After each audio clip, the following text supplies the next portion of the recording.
Kyle, it's Barb from Teach My Crafts. Today I have a vlog. Today I'm going to talk about my reading challenge, my book spread for March, and the Get Organized Challenge photo week. Be right back.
Well, in March I read 3, 4, I think 9 books total, if I remember right. Yeah. The first one I read was The Four Winds by Kristen Hanna. I think this is the first time I've read anything by her. I've read good things about her in the past, just had never picked up one of her books. This one met my reading prompt for the Book Girls Guide. They have 3 different challenges. One is decades. For March it was 1930s. This book took place in the 1930s, so it settled that prompt. I will say I missed what is that called? Read Around the World, the book voyage. I thought I had read my prompt for the month already, and I hadn't. I had the book all picked out. I think it was actually one that was an Amazon Prime book that I could borrow, and I didn't read it. So I'm going to try to read that one this month and get caught back up. The next book I read, I actually read the digital version, but I do own the book. This is actually a 3-in-1 volume. I read the second one, Tears of the Moon. It was the second book of the Gallagher of Ardmore. I probably am not pronouncing that right. Trilogy.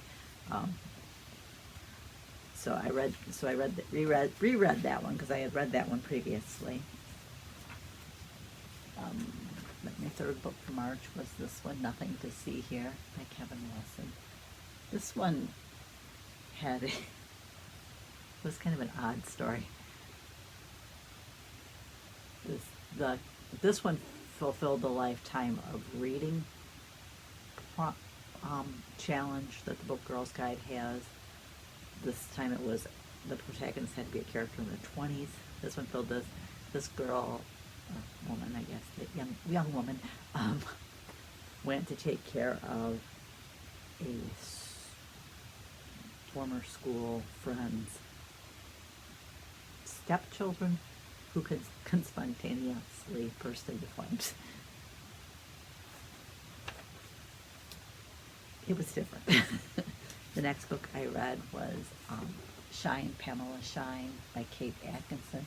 This is an Amazon original story. It's just a short story, but I count it as a book. I figure the huge Outlander books count as one. I can count this. Kind of makes up for, especially if I've read one of those this month. And I did start one, but I haven't finished it yet. I know we're a week in April, but the Outlander books are really long. I think this one was one I didn't care for as much as I have some of the other short stories.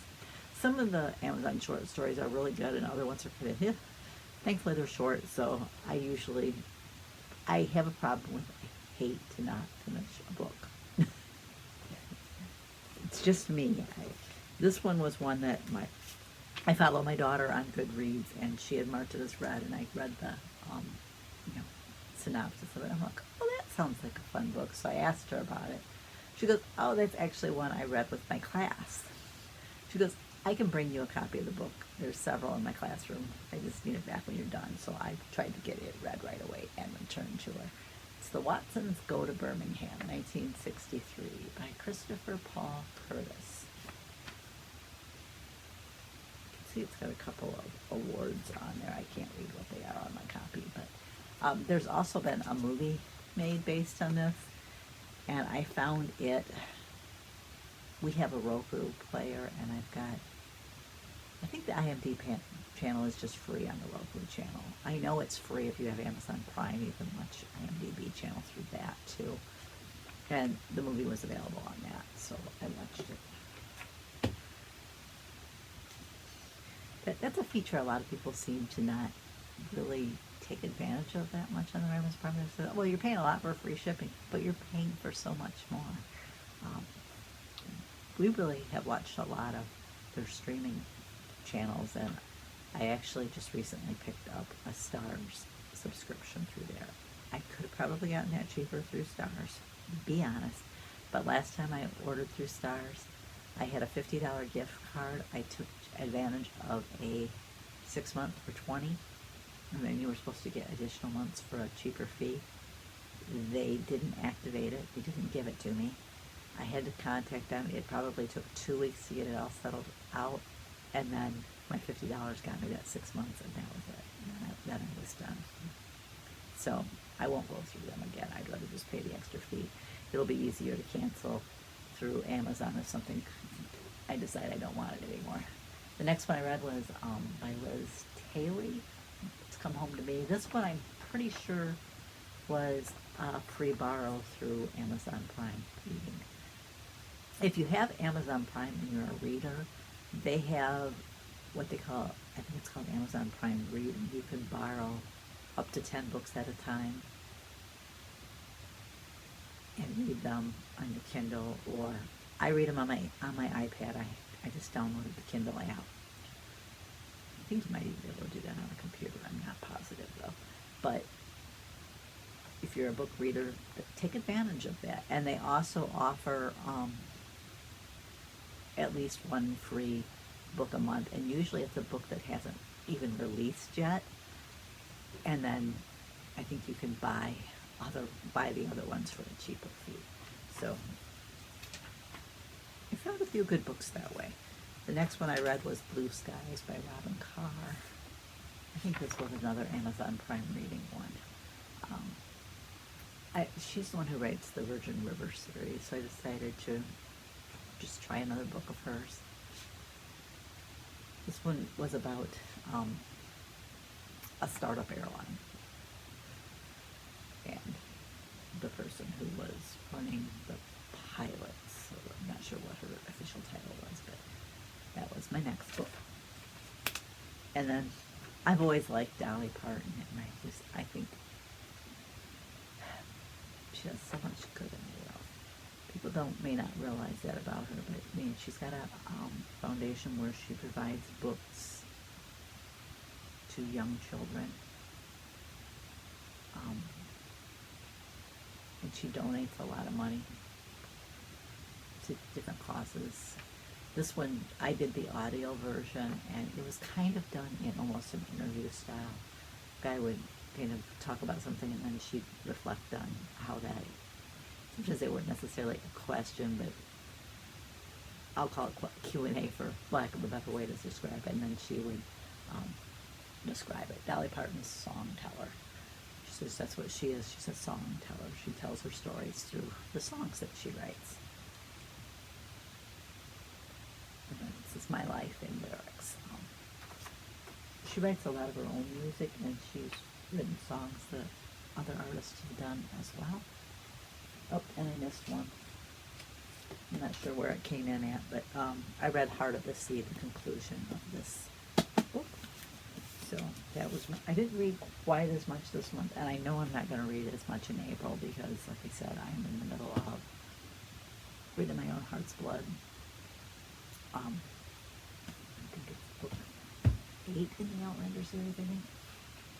I'm actually in the middle of 3 books right now because I started that one the end of March, and I was realizing, I'm like, I have a few library books that are due back, so I need to start listening, doing them to a couple more audiobooks, so I'm listening to those and trying to read the other one. I don't like doing that. It's just, it's not my thing. I don't like being in the middle of two books at once. This is I haven't written in my March books. My March books will be in green. I colored in the segments, but I'm getting through my bookshelf. I think if I can at least read at a, not even the pace that I've been doing, but at a decent pace, I should be able to fill up the bookshelf this year. I haven't done that since I started tracking it that way. And then this week in the Get Organized Challenge is photo weeks. I don't have a lot to do in photos. I'll be honest, photos was one area where I was not real disorganized. And I was kind of already following Tiffany's system when it comes to photos. She suggests chronological, and I was already kind of doing that. I scrapbook chronologically, so that made the most sense to me. And also, if like when the kids were younger, they needed a picture of some event chronologically, I could go back and find that extra shot and give it to them to bring to school or whatever. So I was already kind of following that. I do need to get my digital photos done better, but they are, I was done until I started scanning pictures from my mother-in-law, and I need to borrow her pictures and scan them again and ask her if it's okay if I try to organize hers, because hers are just thrown into boxes.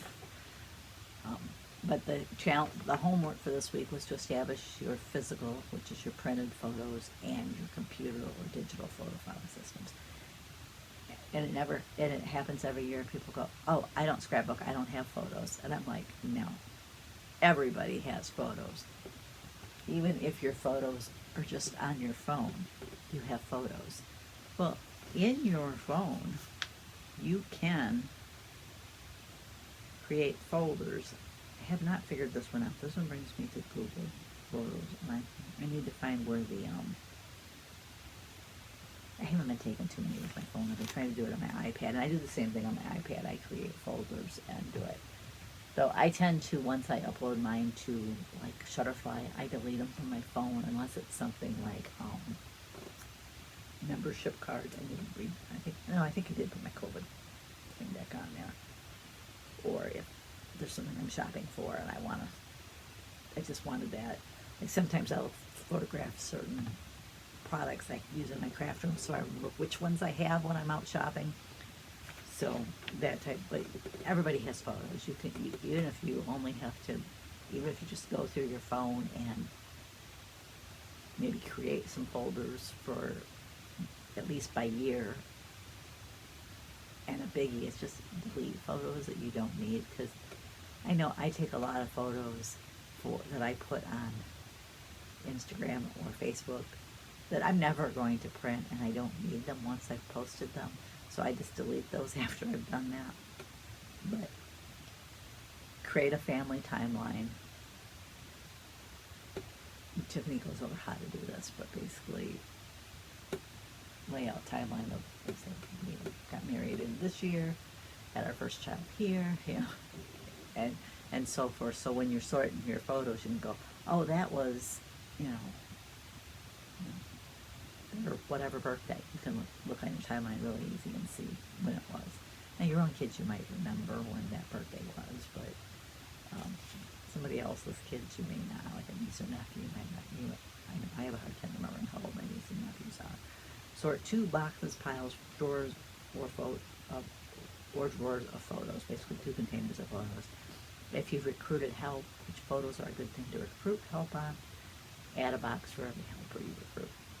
Sort 1 year of digital photos. Sort 4 inches of paper if you're still sorting paper. Post your progress. If you're in the Facebook group and you want, it's an optional entry. You don't have to do this one. Enter the ugly photo contest and then celebrate with your final reward. My goals for this week, I've been kind of coming up with my own homework because I've done the challenge so many times that, like, my photos are, my photos are done pretty much, so I don't really have any of that to do.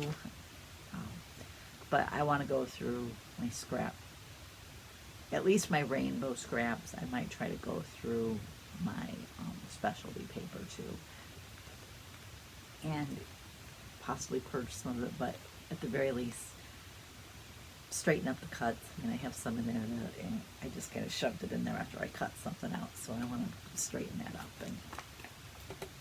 And I did just pitch some. I've went through a few containers. I did just pitch some, but I'm like, that's so small, I probably would never use it, because I use most of my scraps for cutting on my Cricut. So, and a really tiny scrap is going to be, for the type of projects I do, it's going to be hard to use.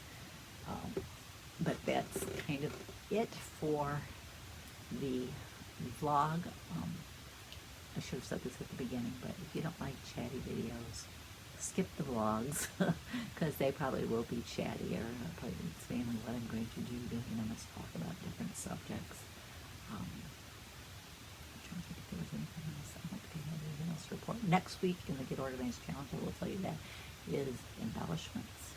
So if you're participating and you're not sure what's next, that's what's up next. That's all I've got to share today. I want to thank you for joining me, and I'll catch you next time.